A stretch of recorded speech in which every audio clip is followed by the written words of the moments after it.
One man, one mission to rid the world of chronic anxiety once and for all. The Anxiety Guy, Dennis Simsek, shares his personal transformation from living a life filled with overwhelming worry to becoming a full-fledged positivity machine, a leading authority in generalized anxiety. Dennis gets to the truth of your mental health challenges and sets you on a path to transforming each and every area of your life. Here he is, the one and only, the Anxiety Guy. Good morning, good afternoon, good evening, wonderful people. This is the Anxiety Guy podcast. I'm Dennis Simsek, episode 265 coming at you. This episode is brought to you by the Inner Circle program at theanxietyguy.com. Do you need a structure? Do you need my daily guidance for 16 weeks? To get to the place that you deserve, inner peace, inner healing, head over to theanxietyguy.com under the menu item Inner Circle and begin the journey with me today. In today's podcast episode, my friends, I'm going to be asking you a couple of questions. These questions will be answered by your conscious and your subconscious minds.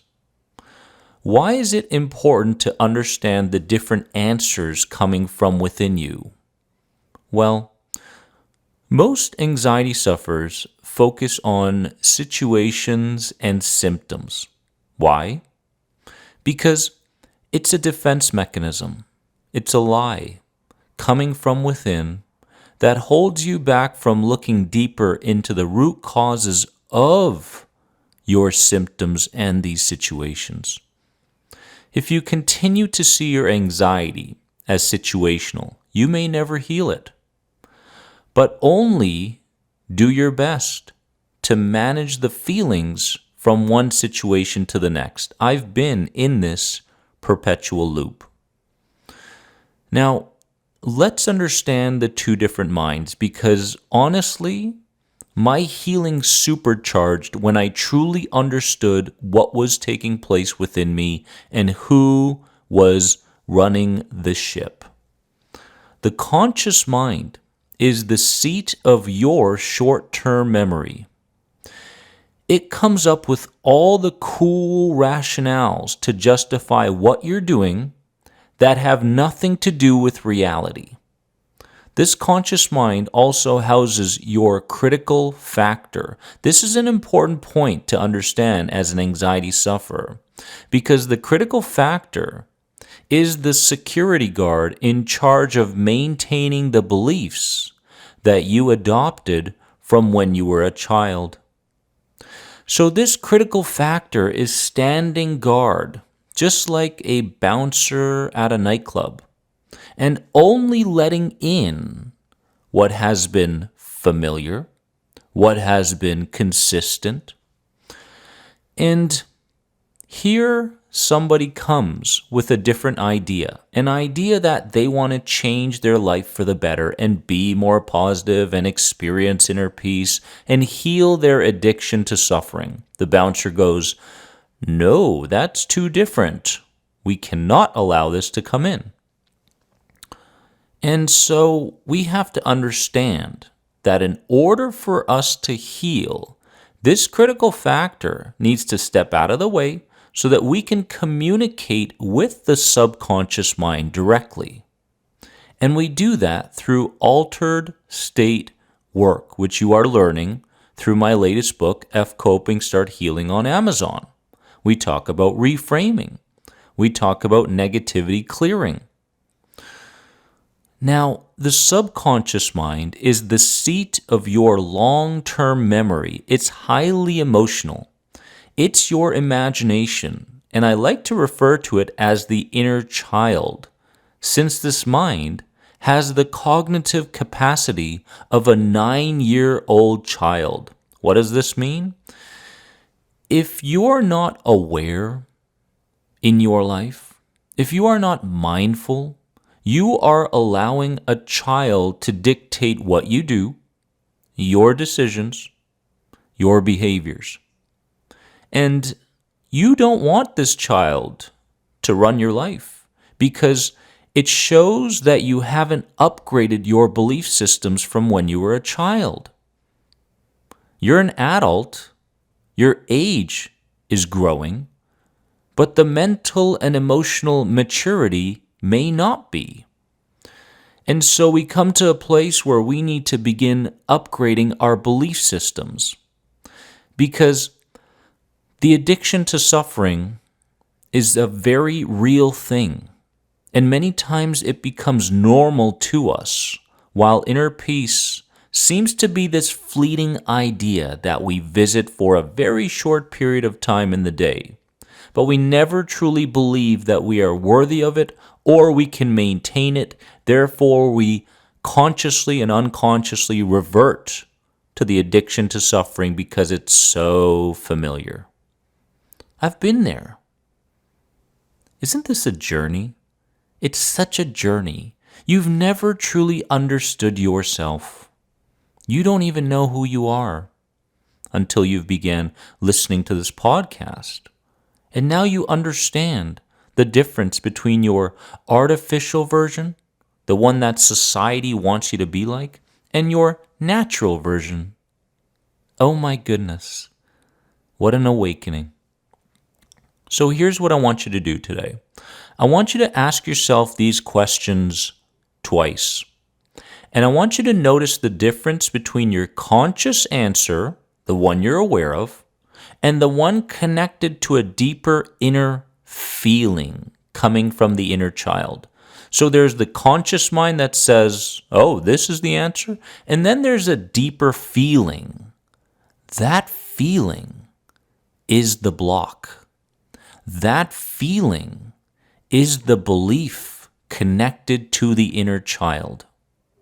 Notice the differences, because many times we may consciously feel like we are happy, joyful, and peaceful people, but the inner child says, no, we are not. We are miserable. We suffer. We don't deserve happiness. And guess who's running the ship? It's not your conscious mind. Question number 1. Answer this with your conscious mind first. Be truly aware. I am X.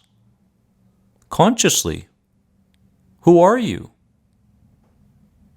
You may say, I am a truly gifted and unique human being. That's the conscious answer. Now, let's go with what you feel in your gut. I am X. The feeling may say, I am undeserving of love. I am useless. I am unworthy of manifesting good things in my life. Or there may be congruence between these two minds. Who knows? The conscious may say something and the subconscious or the inner child may agree with it. Notice as we go forward to the next 4 questions. I deserve X. Conscious answer. I deserve X. Feelings. Notice the difference in answers. People see me as a conscious answer. People see me as the answer connected to the feeling deep within you. I am grateful for conscious answer. I am grateful for, what does your inner child say? And finally, life is conscious answer. Life is the perception coming from the inner child. So those questions again, I want you to write them down because you must stay relentless each and every day. relentless in your pursuit of inner peace, clarity, and deeper understanding towards yourself and life. First question is, I am. Second question is, I deserve. Third, people see me as a. Fourth, I am grateful for. Fifth, life is. Notice the difference in answers between your conscious mind and your feelings. Your feelings hold within it the blocks that never seem to allow the conscious mind to manifest what you truly desire. And so today we understand the differences between these two minds. Today we go deep and no longer look at anxiety as being situational or focus entirely on our symptoms. No. We have grown out of those defense mechanisms. We understand that there's a big part of us that wants to heal the root causes of our anxiety. But there's also a big part of us that's afraid of change. Now remember, change is your friend. The unknown is your friend. Vulnerability is your friend. When you first meet someone, is it truly comfortable? No, it's not. What happens when you spend time with this person? A few days, a few weeks, a few months, a few years? What happens? Congruence, togetherness, connection happens. So stop putting change aside. Stop thinking about the unknown as this bad and horrible thing. You just haven't gotten to spend enough time with it. That's it. That's it. It truly is. So change that perception today. Warrior, join me in the Inner Circle program today at theanxietyguy.com. Daily guidance for 16 weeks. Under the Inner Circle menu item. Remember that you are more than anxiety, and I know you're starting to understand and believe this now. I'll see you in the next podcast episode. And if you know somebody or a group that's suffering, please share this podcast with them, and let's help the world become more than anxiety. I love you. Have a wonderful day because you deserve it. Bye-bye. Thanks for being an important part of the Anxiety Guy podcast community. If you enjoyed this podcast, please leave a positive rate and review. If you're searching for further support on your road to recovery from anxiety, head over to anxietyexit.com and take part in the powerful End the Anxiety program based around the CBT model. If you're searching for a more one-on-one approach, you can sign up now for personal coaching sessions with Dennis via Skype. Remember, you are more than anxiety. See you in the next episode.